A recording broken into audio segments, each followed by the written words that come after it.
嘅魏子睿。大家好，我就係睿睿爸爸啦。今日好開心咧，可以同大家分享《睿睿與星之卡比愛心抱抱大作戰》呢個繪本。咁創作呢個故事嘅靈感咧，當然就係嚟自我個仔睿睿啦。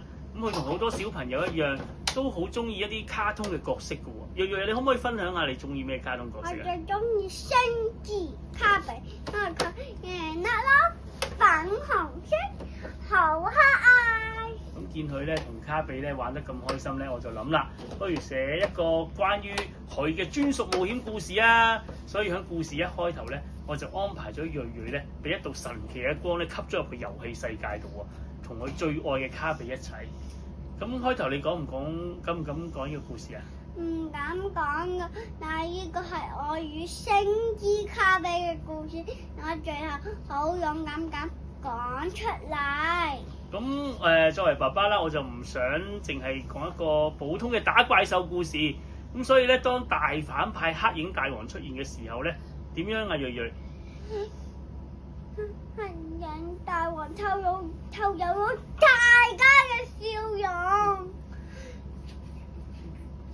大家都凍到打晒冷震啊！咁睿睿有冇即刻攞起武器去戰鬥啊？冇啊！咁佢點咧？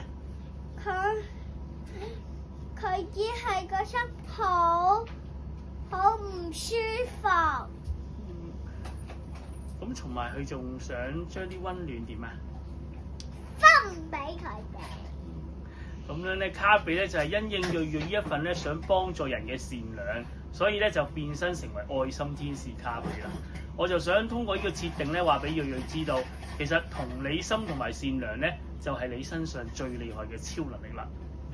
咁去到故事高潮啊，大家發現點樣樣咧？黑影大王原來唔係一個咁惡嘅人，只係一個冇朋友、好寂寞嘅企鵝。咁睿睿點樣做啊？跑過去攬住佢就話唔緊要啦，我哋永遠做好朋友啦。咁我寫呢本繪本送俾睿睿，同埋希望佢啦，同埋睇呢本故事書嘅小朋友咧，都記住呢個繪本最後嘅一句説話啦。最強大嘅魔法咧係乜嘢啊？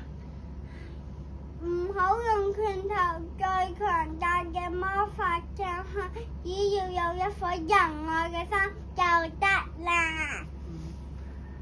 就咪可以同敵人都做朋友啊？係。